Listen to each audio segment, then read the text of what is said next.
नमस्कार दोस्तों, मैं स्मित मिश्रा स्वागत करता हूं एक बार फिर से आप सभी का एमजेटी एजुकेशन में। चंद्रयान 3 इसकी थ्योरी वीडियो आपके लिए लाई हुई थी और मैंने उसी दिन भी वादा किया था आपसे कि इसका क्वेश्चन आंसर का एमसीक्यू फॉर्मेट में भी वीडियो आपके सामने लेकर आऊंगा। तो आज की वीडियो में हम लोग टॉप 20 क्वेश्चंस की बात करेंगे जो चंद्रयान 3 से बन सकते हैं। शुरुआत में हम लोग थोड़ा सा बेसिक के बारे में बात करेंगे, थ्योरी के बारे में, लेकिन अगर आप डिटेल थ्योरी देखना चाहते हो कि कैसे क्या प्रोसेस होगा, इसके लिए आप जो पुरानी वीडियो अपलोड हुई है अभी इससे पहले, उसको जरूर देखिएगा। और यहाँ पर हम लोग एमसीक्यू फॉर्मेट में देखेंगे कि किस किस टाइप से, किस किस लैंग्वेज से और कहाँ कहाँ से क्वेश्चंस बन सकते हैं आपके एग्जामिनेशंस में। तो चलिए शुरू करते हैं बिना देर करते हुए। वीडियो अगर पसंद आएगी तो इसे लाइक और शेयर जरूर करना। चैनल पर अगर नए आए हो तो ऐसे ही कंटेंट पाने के लिए दोस्तों चैनल को सब्सक्राइब जरूर कर लो। चलिए तो शुरू करते हैं हम लोग। सबसे पहले यहाँ पर देखो, चंद्रयान 3 जो है ये 14 जुलाई को 2:35 पर लॉन्च किया गया। भारी भरकम रॉकेट LVM-3 M4 के द्वारा इसे लॉन्च किया गया श्रीहरिकोटा से, ठीक है, सतीश धवन अंतरिक्ष केंद्र से। तो इस मिशन के तहत दोस्तों हम लोग बात करेंगे रॉकेट के बारे में। इसके अलावा हम लोग बात करेंगे जो लैंडर था, विक्रम लैंडर, उसके बारे में, प्रपल्सन सिस्टम जो है उसके बारे में, और प्रज्ञान रोवर के बारे में जानेंगे। एक एक करके हर एक चीज जानो। देखो, ये जो मिशन था ना, पहले थोड़ा सा थ्योरी देख लो, उसके बाद हम लोग एमसीक्यू पर आएंगे, तो जिससे आपको एमसीक्यू भी अच्छे से समझ में आए। तो देखो यहाँ पर देखो क्या है कि ये जो रॉकेट है, ये रॉकेट जो ना, ये अलग अलग स्टेजेस में टूटता हुआ जाता है। फाइनल में, लास्ट में, यहीं पर जो ऊपर जो सिर इसका रखा हुआ है, यहीं पर अपना ये रखा रहता है चंद्रयान 3 का जो सैटेलाइट है वो। और ये जाकर के जब लास्ट स्टेज पे पहुंचेगा वहां से छूट जाता है, ठीक है। ये प्रोसेस होता है हर एक जगह पर। तो रॉकेट के ये सब जो होते हैं एक प्रकार से शुरुआत में थ्रस्ट जनरेट करने के लिए लगाए जाते हैं, जो रॉकेट को आगे की तरफ ले जाए और ऑर्बिट में ले जाए। अब देखो, अपना वाला जो मिशन होगा ये 40 दिनों के लगभग में होगा। ये 14 जुलाई को लॉन्च किया गया है और 23 अगस्त को शाम को 5:47 के आसपास में ये पहुंचेगा वहां पर, चंद्रमा की सतह पर। भारत के मिशन में 40 दिन लग रहे हैं, जबकि बाकी के जो देश होते हैं वो 4 दिन 5 दिन में ही लॉन्च कर देते हैं, पहुंचा देते हैं। इसके पीछे का कारण क्या है, इस पर अगर डिटेल आप जानना चाहते हो तो कमेंट बॉक्स में बताइएगा, मैं इस पर एक वीडियो अलग से आपको बना करके दे दूंगा। तो फिलहाल यहाँ पर जो प्रोसेस होने वाला है भारत का, वो कुछ इस प्रकार से होगा। टाइम क्यों लग रहा है? टाइम इसलिए लग रहा है क्योंकि हमारा जो ये है चंद्रयान मिशन जो है चंद्रयान 3, इसमें ये पहले पृथ्वी का चक्कर लगाएगा। पृथ्वी का चक्कर लगाएगा 20 से 22 दिन तक। उसके बाद यहाँ से तब ये यहाँ से एनर्जी जनरेट करके, तब पृथ्वी की ग्रेविटी भी लेकर के, और इसको बार बार स्टॉप किया जाएगा, स्टार्ट किया जाएगा इंजन बीच बीच में। तो एनर्जी लेगा ये, पृथ्वी की ग्रेविटी भी लेगा, और उसके बाद फिर ये जाएगा चंद्रमा की ऑर्बिट में। फिर वहां पर भी ये चक्कर लगाएगा कई दिनों तक, वहां पर भी चक्कर लगाएगा। उसके बाद धीरे धीरे इसका जो समझ लो लैंडिंग की प्रक्रिया है वो शुरू की जाएगी। चंद्रमा के ऑर्बिट में आते आते धीरे धीरे चंद्रमा के ऑर्बिट में उतरेगा। लेकिन प्रपल्सन सिस्टम जो है ये चंद्रमा के ऑर्बिट में ही रह जाएगा। चंद्रयान 3 का जो लैंडर है ना, विक्रम लैंडर, वही उतरेगा यहाँ पर। देखिए कुछ इस प्रकार से ये लैंडर है, ये उतरेगा। इस बार देखो, जो चंद्रयान 3 का लैंडर है ना, इसके लैंडिंग को, प्रोसेस को और ज्यादा सॉफ्ट लैंडिंग करने के लिए ना बहुत ज्यादा मेहनत की गई है, इसकी बहुत प्रकार से टेस्टिंग की गई है। देखो पिछली बार क्या हुआ था, यही हुआ था दिक्कत, कि पिछली बार जो अपना विक्रम लैंडर है वो लैंड नहीं कर पाया था। मात्र 2.1 किलोमीटर की दूरी रह गई थी और इसी टाइम पर संपर्क टूट गया था। बाद में पता चला कि वो हार्ड लैंडिंग हुई है, सॉफ्ट लैंडिंग नहीं हो पाएगी। सॉफ्ट लैंडिंग का मतलब होता है कि धीरे धीरे उतरना या सॉफ्ट तरीके से सतह पर उतरना या लैंड करना, ठीक है। तो यही सॉफ्ट लैंडिंग की प्रक्रिया इस बार अच्छे से की जा सके, क्योंकि भाई अगर हार्ड लैंडिंग होगी, मतलब तेजी से आकर के लैंड करेगा, गिरेगा, तो फिर वो टूट जाएगा। तो सॉफ्ट लैंडिंग हो सके, इसकी वजह से बहुत दिनों से टेस्टिंग चल रही थी इसकी। इसरो ने लगभग 2 साल तक यही टेस्ट किया है अलग अलग तरीकों से, कि कैसे सॉफ्ट लैंडिंग कराई जाए और कैसे मजबूत रखा जाए। तो बहुत ज़्यादा खर्च भी आया है और इसकी वजह से भार भी बढ़ गया था। और जब भार बढ़ गया तो एक इंजन, बीच वाला जो एक इंजन है, 5 इंजन पहले वाले में, चंद्रयान 2 में 5 इंजन लगे थे, चंद्रयान 2 में 5 इंजन लगे थे। लेकिन इस बार ना इसको एक इंजन बीच वाला हटा करके 4 इंजन कर दिया गया है। चंद्रयान 3 में 4 इंजन है, ये बात ध्यान रखिएगा। बीच में एक इंजन था उसको हटा दिया गया है, ठीक है, क्योंकि भार ना बढ़ने पाए। और ये सब मिशन में ना भार का बहुत बड़ा रोल होता है, वेट का बहुत बड़ा रोल होता है। तो चंद्रयान 3 जो होगा, इसमें देखिए बहुत दिनों से बहुत प्रकार से टेस्टिंग की गई। ये अपना विक्रम लैंडर है, यहीं से बीच से निकलेगा रोवर प्रज्ञान, जिसका नाम रखा गया है प्रज्ञान रोवर, ठीक है। अब हम लोग कुछ बेसिक डिटेल्स देखेंगे और उसके बाद हम लोग चलेंगे अपने एमसीक्यू की तरफ। चलिए, तो यहाँ पर अब हम लोग कुछ बेसिक डिटेल्स की बात करेंगे। देखो, ये 14 जुलाई 2023 को लॉन्च किया गया 2:35 पर दोपहर में, चंद्रयान 3। सतीश धवन अंतरिक्ष केंद्र श्रीहरिकोटा आंध्र प्रदेश से इसे लॉन्च किया गया। LV-M3M4 ये इसके रॉकेट का नाम था, रॉकेट का नाम ये था, याद रखिएगा, इंपॉर्टेंट है। और इस बार देखो, इस बार ना ऑर्बिटर को नहीं भेजा गया है, इस बार ऑर्बिटर की जगह पर दोस्तों प्रपल्सन सिस्टम भेजा गया है। ऑर्बिटर इस बार नहीं है, इस बार प्रपल्सन सिस्टम है, विक्रम लैंडर है और प्रज्ञान रोवर है। रोवर और लैंडर इसका नाम बदला नहीं गया है। चंद्रयान 2 क्योंकि पूरी तरीके से सक्सेस नहीं रहा था, इस वजह से हम लोगों ने नाम बदला नहीं, क्योंकि हम लोग साइंटिस्ट के नाम पर रखे थे, तो हम चाहते हैं कि एक सक्सेसफुल मिशन हो। तो विक्रम जो है ये विक्रम साराभाई जी के नाम पर रखा गया है। पूर्व भारतीय, आप जानते हो विक्रम साराभाई के नाम से अंतरिक्ष केंद्र भी है, ठीक है। तो विक्रम साराभाई के नाम से विक्रम लैंडर का नाम रखा गया। और प्रज्ञान का मतलब होता है बुद्धिमत्ता, ठीक है। हमारे वेद और प्राचीन सभ्यता में ही प्रज्ञान का मतलब कि विशेष ज्ञान, या कहो कि प्रतिष्ठित ज्ञान, या बुद्धिमत्ता कह दो। तो हम लोग जा करके दिखाएंगे चंद्रमा पर कि देखो अपनी बुद्धिमत्ता क्या है, और इस रोवर की बुद्धिमत्ता वहां पर पता चलेगी। चंद्रमा की धरती पर 23 अगस्त को 5:47 पर यह उतरेगा। इससे पहले चंद्रयान 1 और चंद्रयान 2 मिशन जो लॉन्च किया गया था उसके बारे में भी हम लोग आगे बात करेंगे। थोड़ा सा जान लो, 2008 में दोस्तों 22 अक्टूबर को लॉन्च किया गया था चंद्रयान 1। 22 अक्टूबर 2008 को लॉन्च किया गया था क्या, चंद्रयान 1। और यही आगे चल करके 2009 में सितंबर के आसपास में इसने वहां पर पानी के अवशेष का पता लगाया, ठीक है। वहां पर इसने पानी के बर्फ की मात्रा में होने का पता लगाया, अवशेषों की बात की। चंद्रयान 2 मिशन 22 जुलाई 2019 को लॉन्च किया गया था, और इसको GSLV MK3 रॉकेट के द्वारा लॉन्च किया गया था, ठीक है। 95% ये सक्सेस रहा था। इस बार रोवर ना लॉन्च करने का कारण ये है, सॉरी, ऑर्बिटर ना लॉन्च करने का कारण ये है कि ऑर्बिटर जो चंद्रयान 2 वाला है वो अभी तक सही तरीके से काम कर रहा है। इस वजह से हम लोगों ने इस बार ऑर्बिटर नहीं लॉन्च किया है, इस बार हम लोगों ने प्रपल्सन सिस्टम लॉन्च किया है, उसको और अच्छा मजबूती देने के लिए। अब आते हैं हम लोग MCQ पर। तो देखो, मिशन चंद्रयान 3 कब लॉन्च किया गया, सबसे बेसिक क्वेश्चन। तो देखो अभी तो आपको याद है, ठीक है, अभी याद है, लेकिन मैं यहाँ पर बात कर रहा हूँ 6 महीने बाद की। मान लो 6 महीने बाद आप एग्जाम देने जा रहे हो और आपको देखना है फटाफट से वीडियो, तब आप देखोगे ना, तब ये क्वेश्चन आपको नया नया सा लगेगा कि कब लॉन्च किया गया था। तो ये डेट आपको याद रखनी है, 14 जुलाई 2023 को लॉन्च किया गया था, और ये 2:35 पर इसे लॉन्च किया गया था। कहां से, सतीश धवन अंतरिक्ष केंद्र श्रीहरिकोटा आंध्र प्रदेश से लॉन्च किया गया था।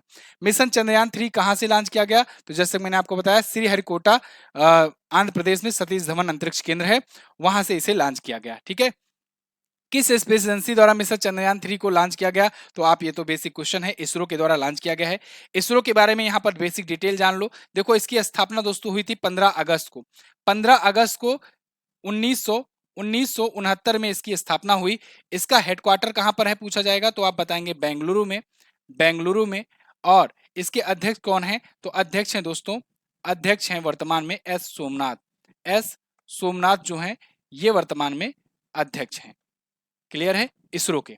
इसके बाद चंद्रयान 3 को किस रॉकेट की सहायता से लॉन्च किया गया, very very most important question. जैसे कि मैंने आपको बताया, जब आप 6 महीने बाद, 7 महीने बाद जब ये वीडियो देखोगे ना, तब ये चीजें नहीं याद रहेंगी, और उस टाइम के लिए ये क्वेश्चन हो जाता है इंपॉर्टेंट। और एग्जाम में कैसे पूछता है आप जानते ही हो, एग्जाम में रिसेंट तो पूछता ही पूछता है, 6 महीने, साल भर, डेढ़ साल पुराने क्वेश्चन बनते हैं। तो आपको याद रखना है, चंद्रयान 3 के बारे में अगर पूछा जाए तो आप बताएंगे LV-M3M4 से चंद्रयान 3 को लॉन्च किया गया था। चंद्रयान 2 के बारे में पूछा जाए तो चंद्रयान 2 GSLV MK3 से लॉन्च किया गया था।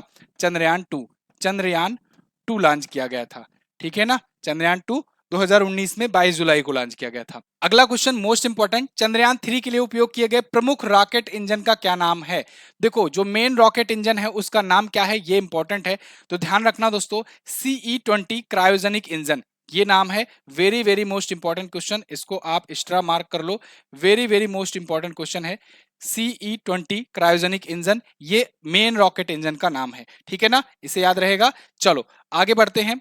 अच्छा एक और जरूरी बात, देखो आज जब मैं ये वीडियो लॉन्च कर रहा हूं, तो आज आपके लिए ना GS सफलता बैच 2.0 पर एक स्पेशल ऑफर दिया गया है, और इस ऑफर का अगर आप फायदा उठाना चाहते हो ना, तो उठा लो, क्योंकि 50% का डिस्काउंट दिया जा रहा है। वैसे ये जनरली 999 का कोर्स होता है, लेकिन आज के लिए आपको मात्र 499 में ये बैच मिल रहा है। MJT एजुकेशन का मोस्ट पॉपुलर बैच है। आपको कूपन कोड में यूज करना है सावन 50 और इसका आप फायदा उठा सकते हैं। इसमें आपको history, economy, polity, science, computer, strategy के करंट अफेयर हर एक चीज तैयार कराया जाएगा। व्हाट्सएप का नंबर यहाँ पर दिख रहा होगा आपको, नहीं दिख रहा है डिस्क्रिप्शन में लिंक दिया गया है और व्हाट्सएप का नंबर भी दिया गया है। एमजेटी ऐप पर ये बैच चल रहा है, डेमो क्लास जाइए, फ्री में लीजिए और उसके बाद आप बैच को ज्वाइन कर सकते हैं। ऐसे और भी हमारे बहुत सारे कोर्सेज हैं और ई बुक्स वगैरह हैं, सब पर 50% का डिस्काउंट आज के लिए है, तो सिर्फ आज के लिए आप इस ऑफर का फायदा उठा सकते हो। आगे हम लोग बढ़ते हैं। चंद्रमा के दक्षिणी ध्रुव पर चंद्रयान 3 लॉन्च होने के कितने दिनों के बाद लैंड करेगा? तो देखो चंद्रमा का जो ये दक्षिणी ध्रुव है ना, यहां पर चंद्रयान 3 लॉन्च होगा। सबसे इंपॉर्टेंट क्वेश्चन तो यही बन जाता है, कहां पर? चंद्रमा के दक्षिण ध्रुव पर, या कहें कि दक्षिणी सतह पर चंद्रमा आपके, जैसे कि ये चंद्रमा है और यहां पर ये जाएगा अपना अपना वाला चंद्रयान 3। यहां पर पहुंचने वाला भारत बनेगा दुनिया का पहला देश और चंद्रमा की सतह पर उतरने वाला बनेगा भारत दुनिया का चौथा देश। ठीक है, ये बात भी ध्यान रखना।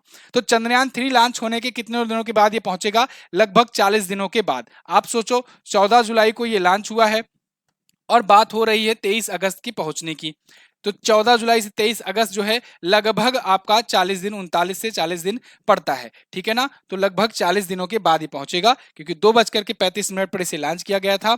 2:35 पर लॉन्च किया गया था और बता रहा है कि इसरो की अगर सब कुछ ठीक ठाक रहा तो 5:47 पर ये जो है 23 अगस्त को लैंड कर जाएगा। अगर कोई दिक्कत आती है तो इसरो कुछ दिन के बाद लैंड कराएगा। दिक्कत क्या आ सकती है?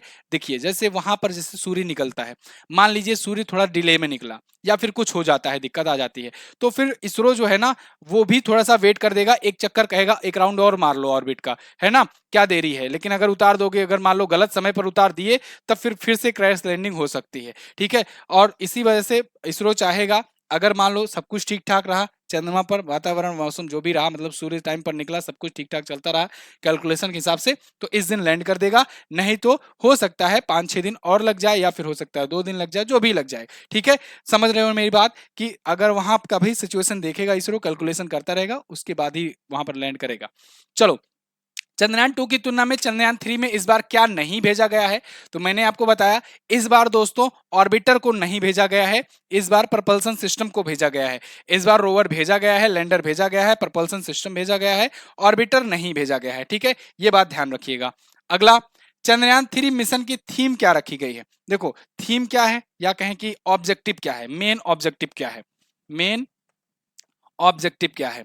तो देखो, इस बार मेन ऑब्जेक्टिव है अपना ना, कि to demonstrate safe and soft landing on the lunar surface. सबसे मेन जो बेसिक ऑब्जेक्टिव है कि हम लोग एक सेफ और सॉफ्ट तरीके से लैंडिंग कर सकें। ठीक है, पिछली बार क्रैश लैंडिंग हो गई थी, हम लोग सॉफ्ट तरीके से लैंड कर सकें।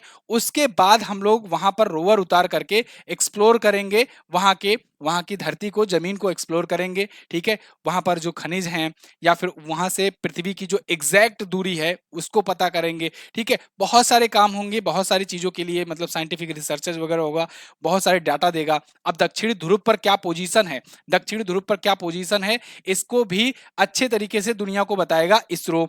इसी को लेकर के, इसी का डाटा लेकर के, इसी वजह से दुनिया भर की निगाहें इस पर बनी हुई है।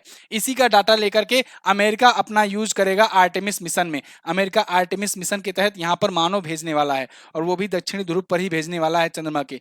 इसी वजह से उसकी खास नजर है, नासा की खास नजर है इसरो के इस मिशन पर, चंद्रयान 3 पर, कि भैया तुम डाटा भेजो, वहां पर क्या स्थिति है, क्या पोजीशन है, उसके बाद फिर हम वहां पर अपना आदमी भेजेंगे। अब आप सोचोगे कि इसरो से क्यों इतना उपेक्षा कर रहा है और इसरो क्यों बताएगा? तो देखो, ऐसा नहीं है, चंद्रयान 2 में भी नासा ने बहुत मदद की थी। नासा ने फोटोज वगैरह भेजे थे, नासा की हेल्प से हमें ये पता लग पाया था कि वो किस साइट पर, किस जगह पर लैंडिंग हुई और किस प्रकार से क्या सिचुएशन हुई थी। ठीक है, तो नासा भी मदद करता रहता है, इसीलिए इसरो भी थोड़ा मदद कर दिया। आगे, मिशन चंद्रयान 3 के लैंडर का क्या नाम रखा गया? मिशन चंद्रयान 3 के लैंडर का नाम दोस्तों क्या रखा गया है? लैंडर का नाम है विक्रम, और जो रोवर है उसका नाम है प्रज्ञान। प्रज्ञान रोवर है और विक्रम जो है ये लैंडर है। ठीक है ना, और ये विक्रम साराभाई जी के नाम पर रखा गया है। ठीक है, चंद्रयान 3 के चंद्रमा पर सफल लैंडिंग के बाद ऐसा करने वाला भारत कौन सा देश बनेगा? तो देखो, चंद्रमा पर लैंड करने वाला भारत बनेगा चौथा देश। किसके किसके बाद आप बताएंगे? रसिया, अमेरिका,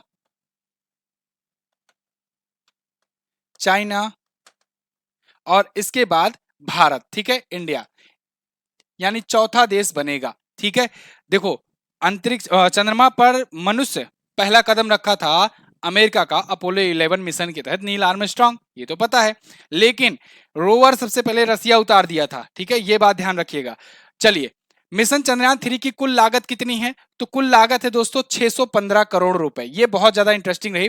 615, 618, 620 आपको कहीं कहीं देखने को मिलेगा। तो देखो 615 के आसपास, करोड़ के आसपास में लगा है ये, जिसमें रॉकेट का ही खर्च आ जाता है 500 करोड़ के आसपास में। 500 करोड़ का रॉकेट ही वही का मेन काम है, बाकी तो सैटेलाइट ज्यादा में महंगे में नहीं बनती है।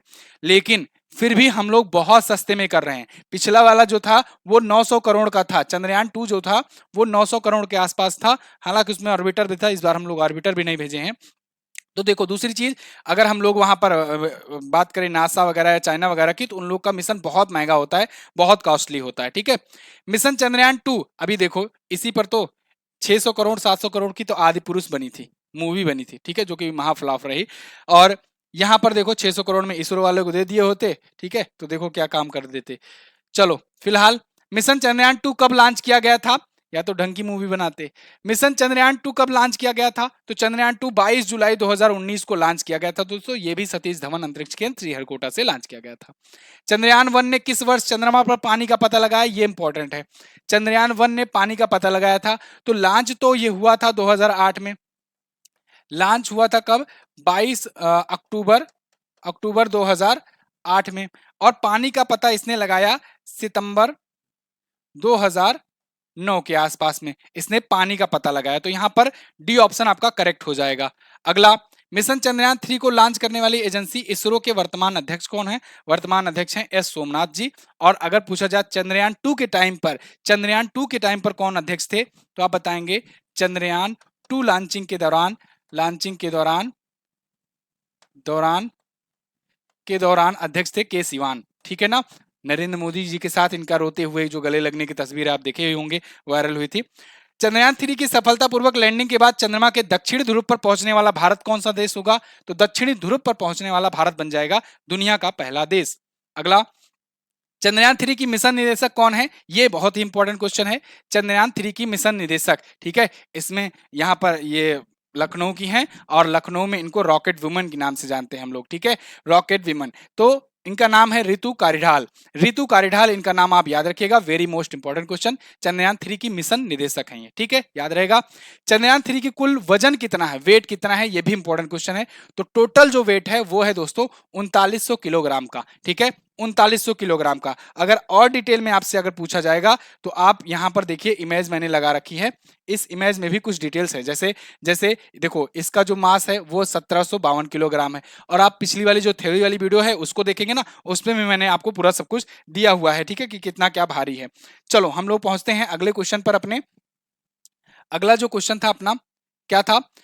चंद्रयान 3 में कुल कितने इंजन लगे हैं? तो चंद्रयान 3 में लगे हुए हैं 4 इंजन। और चंद्रयान 2 में कितने लगे थे? 5 इंजन। चंद्रयान 2 में लगे थे 5 इंजन। मैं फिर से आपको बता रहा हूं, ये सब चीजें अभी के लिए याद हैं, लेकिन कुछ महीनों बाद जब आप देखोगे तो नहीं याद रहेगी, इसलिए बहुत इंपॉर्टेंट वीडियो है। इसको आप लास्ट में एग्जाम देते समय जाते समय एक बार जरूर देख लेना। वर्ष 2019 में चंद्रयान 2 को किस रॉकेट की सहायता से लॉन्च किया गया था? तो चंद्रयान 2 को अगर पूछा जाए किस रॉकेट से लॉन्च किया गया था, तो आप बताएंगे GSLV Mk3। देखिए कंफ्यूजन वाला ऑप्शन है खूब, GSLV Mk3। और LV M3 M4 से चंद्रयान 3 लॉन्च किया गया, चंद्रयान 3 लॉन्च किया गया।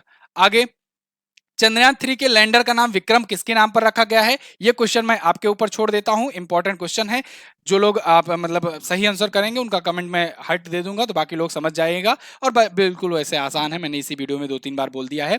चलिए, तो बहुत बहुत धन्यवाद यहां तक वीडियो देखने के लिए। और आप देखो आज कूपन कोड यूज कीजिए सावन50, सावन50 आज लास्ट डेट है, इसका यूज करते हैं आप तो 50% का डिस्काउंट मिलेगा आपको, डिस्काउंट मिलेगा आपको सभी ई बुक्स और सभी वीडियो कोर्सेज पर। ई बुक्स और वीडियो कोर्सेज पर अगर आप हमसे जीएस पढ़ना चाहते हो तो आप जो है इसको ले सकते हो। अगर आप बहुत सारे बैचेस भी आए हुए हैं, यूपीपी का भी बैच है, एसएससी जीडी का भी है, दिल्ली पुलिस का भी आ रहा है, या इसके अलावा बाकी के जो एसएससी स्पेशल एग्जाम के चल ही रहे हैं, इसके अलावा जीएस सफलता बैच मोस्ट पॉपुलर बैच है, उनको आप ले सकते हैं। इंडिविजुअल बैचेस भी बहुत सारे हैं, जैसे पॉलिटी के, ज्योग्राफी का आने वाला है, हिस्ट्री का आने वाला है, इन सब इंडिविजुअल बैचेस को भी आप ले सकते हो। बहुत बहुत धन्यवाद यहाँ तक वीडियो देखने के लिए। मिलेंगे साथियों अगली वीडियो में। वीडियो कैसी लगी है आप जरूर हमें कमेंट करके बताइएगा, आपके कमेंट से हमारा मोटिवेशन बढ़ता है। चलिए बहुत बहुत धन्यवाद, मिलेंगे अगली वीडियो में, तब तक के लिए नमस्कार, जय हिंद, वंदे मातरम।